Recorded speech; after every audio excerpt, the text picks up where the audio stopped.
My name's Dave Dubeau, founder of MoneyPartnerFormula.com, and this show is built for everyday real estate investors who are actively doing deals and looking to scale using other people's money. So if you're an active real estate investor and you want to get featured on this show to talk about your own real estate and capital raising experiences, then just go to daveinterviewsyou.com. Now let's get rolling with this episode, and remember to subscribe for daily interview content. Hey, welcome back, everybody. Today, I've got a fellow British Columbian. We've got Audrey Duval on the call. She's zooming in from a small town up in the mountains, a beautiful, beautiful spot called Golden, BC. What a lovely name for a town. Now, Audrey is actually investing one province over. She's got her investment properties in Calgary, Alberta.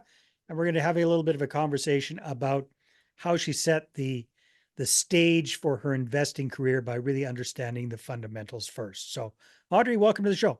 Thank you, Dave. Great to be here. So give us a little snapshot of what your real estate investing portfolio looks like today, the Yes. end of 2024. I have four doors, so four townhouse in Calgary. Pretty kind of basic townhouse. They used to be a military base area that got redone in 1999, and then I've been purchasing kind of investments since 2018, I would say. It's been kind of a nice and slow tickle here, one after the other. So yeah. Well, that is fantastic. So what do you like the most about this kind of investment property, like a single family home Right. townhouse? What do you like about this versus, I don't know, condos or detached single family homes or even other things? For sure. That's a great question. So because I've looked at kind of all, so what I like about townhouse is because I live like 3 hours away, there's not tons of maintenance. So that's like the one of the kind of the key thing. And I do all of the property management myself. So not being fully close to it is quite handy because there's not as many things to have to deal with compared to condo where the condo fees are really high. So I don't love that part. And the valuation stick better with townhouse because they don't build as many townhouse Mm. than condo. I actually used to have a condo and we had big water damage from the people above. That was not so fun. So what I like about the townhouse is you're minimizing those kind of risks.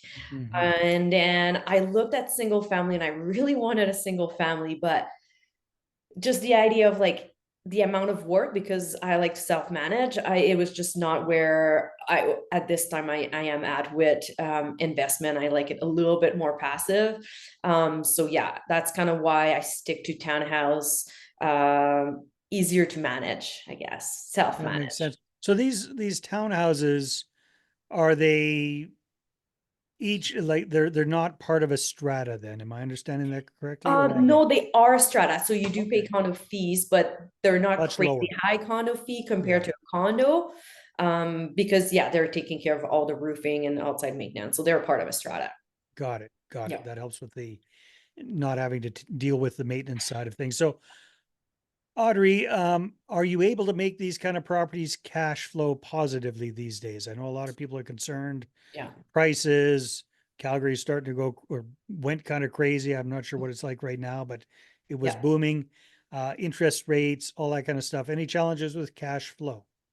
It's a range. So overall, with all the property together, they are cash flowing. Mhm. But the last one just purchased does not cash flow, but at all range together, it does cash flow. So because of the Alberta Law Tenancy Act is a little bit on the fairer side of things, which is why Alberta then Mhm. are able to increase the rent, which has increased a lot with COVID and with people migrating from all over the place.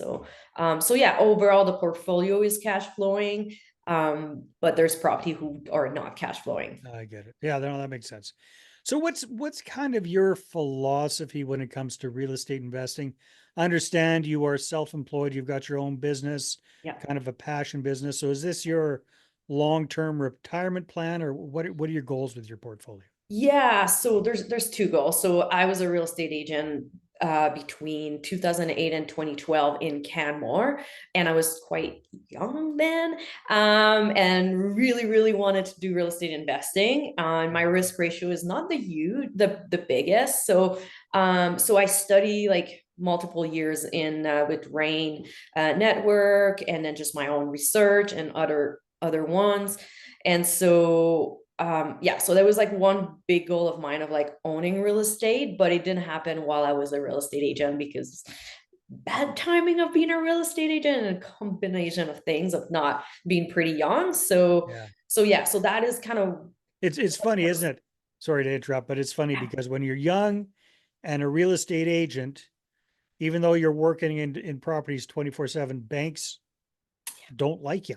They don't want to finance you because unless you've got a really good record and you've been making really good money for a number of years, they don't want to take a chance on you. It's kind of for it's sure. interesting. I have to say too, like starting in that time of 2008 when everything crashed, Yeah. my English was very poor. I moved a year before from Quebec From, to out from Quebec. west, Yeah. Yeah. plus barely knew anyone. So it was quite of a good challenge. So I think I did well for myself, but it makes sense also why I wasn't able to achieve that goal, which was really frustrating because I was so Yeah. eager to get into real Yeah. estate market. So, but anyway, so yeah, that one was like a personal goal and retirement fund because obviously being self-employed, my partner and I, we both have our own corporations. So, we're not paying into whatever. So, and Yeah. then I was like, I passed so many years of studying real estate investment that gotta use that knowledge somehow. I really love that to be able to use that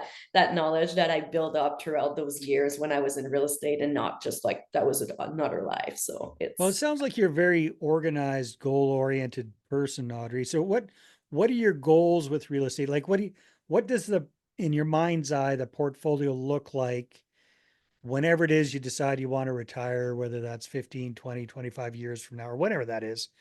What do you yeah. kind of see that portfolio look like and doing for you and your partner? Yeah, basically pull out like this basically like mortgage being fully paid off and then the rental income comes in, or you can the idea of like potentially just taking money out but keeping the property so we don't have to pay capital appreciation. So Mhm. basically complement like removing, like if we stop working, then the money can come from there. So whenever we want to. That's kind of Nice. goal. So what's your estimation of how many more properties you want to have in the portfolio for it to do that? Yeah, so right now our residential, we're pretty capped. I feel pretty happy where we're at. Mhm. My next thing that I put it more of a 5-year goal because I have blend of personal things, but I would love to dive into commercial. So I've started just to try to look into it and educate myself What kind slowly. of commercial? I'm kind of open to a little bit. Like there was something in Golden at some point. It was like one building, and I was like, oh, you could be a gym in that. So that would be kind Mm. of fun a little bit. So I love the idea of the storage ideas. Yeah. So there's nothing set at this point of like I'm just browsing and looking and seeing and crunching number and get excited, but not fully committed. But yeah, I'm like trying to give myself like a 5 years of it could come early, it could come in a year or 6 months, but yeah, I feel like right now we're pretty tapped in like what we have in residential without like selling and keeping, which I don't really feel like I want to flip Yeah. to pay taxes and all that. I kind of want it to be boring. Yeah. So you figure four is about as far as you can go with the townhouse type investments. Yeah. Yeah, interesting. It's interesting because I was thinking uh years ago, a friend of mine had this whole process called Five Homes to Freedom, which is Mm, basically the idea that you guys are doing with four, which mm, is, well, it depends on the time frame, but the bottom line is you buy five, you end up with five properties free and clear, yeah, just generating cash flow for yourself. That's kind of the retirement. That's your income, right? totally. And or you can look at uh, pulling out equity from some of those properties and tax free sort of thing. Yeah. But yeah, it kind of reminds me of what you guys are looking to do there.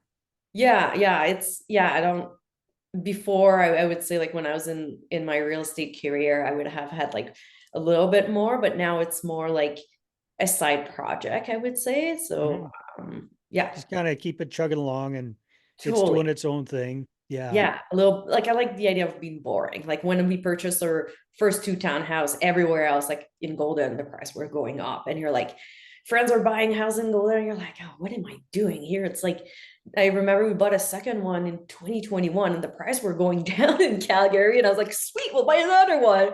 And Nice. then suddenly, like a year later, the bunch of that increase of 100,000, and you're like, Yeah. oh, okay. But I always kind of try to buy into like, yeah, it felt kind of a little bit of more boring and not exciting, not like that. Yeah. I don't look for appreciation, but now you're like, it's you get a little Yes. taste, and you're like, yeah, that's fun. But I don't, Yes. because I started doing real estate in 2008, and I saw all the property just people bought it for like, 600,000, and now it's worth 500,000. I have that perspective of like, Yeah. You've been through a appreciation few, is not you've it. seen some cycles. You know what the other side is. But yeah, that's the nice thing, right? Because if you're not planning on selling these things and you're planning on just paying off the mortgages and having having increasing the cash flow and living off of that, Yeah. yeah, you're not thinking about selling. I was going to ask you though, are you guys proactively like what's that called, where you take all of the cash flow from the portfolio and you apply it to your highest interest debt first to try to pay that mortgage off quicker? Are you doing anything like that? Awesome.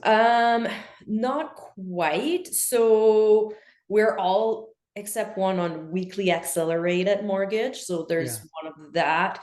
And right now, because we wanted to build up a little bit of our finance to be able to deal with whatever comes up, like one unit really need a rental because the Yeah. tenants were not so great and it needed Mm. at some point. So we kind of like working with more getting that cushion in.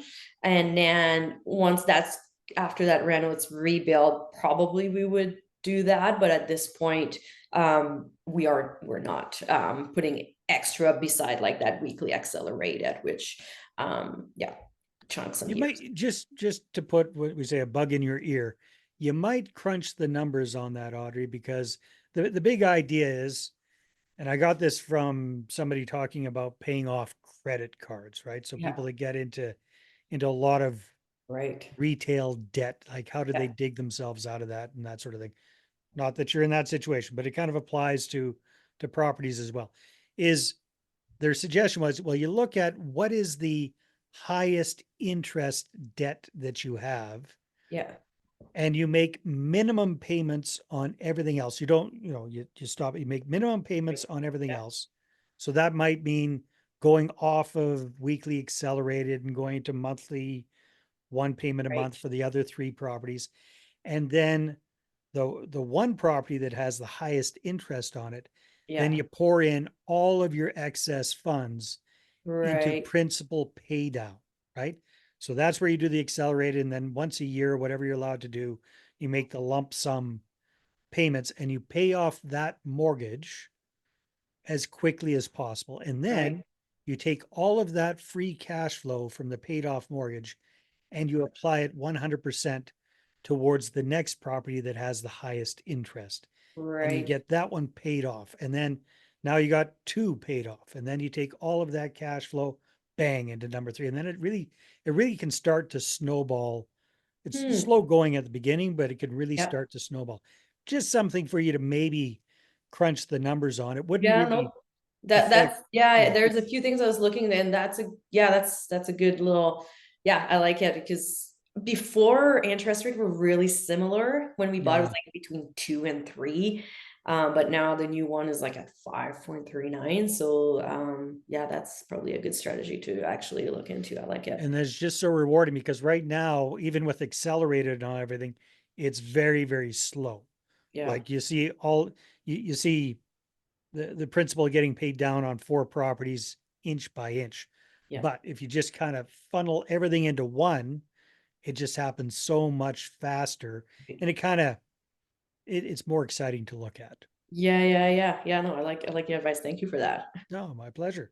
Awesome. So what are the plans for the next 12 months or so, Audrey? Are you going to really focus on looking at this commercial property or What do you guys Just think? yeah, no, keep looking, and then there's like, as I said, like we have to do a big reno, so I haven't dealt with reno, so looking to Mm, hire someone to do the reno, and learning how to kick a tenants out and telling them that we're not renewing the contract. So yeah, I think it's just a lot of learning upcoming. It's more like part of the game, I guess. So I'm kind yeah. of, it sounds a little painful, but excited to get that practice and knowledge into it. And Mhm. yeah, so that's kind of like the biggest thing that is coming. So nothing crazy exciting, I guess. So Well, hey, that's all right. That's all right.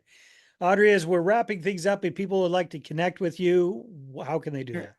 well, the best way that I'm the most active on social media is my business. So it's Shred Sisters on Instagram. So guys, don't be shy. It's ladies only, but you can message me there, and I'll be happy to chat. I always get excited when people are talking about real estate and or buying something. My real estate old life would just come back. So yeah, I love chatting about real estate. So don't be shy to reach out if it's yeah, if you feel that I can help, or you're curious about my strategy that is, I was thinking, is like a little different than what usually you do. But Mhm. yeah, Wonderful. Audrey, thanks for being on the show.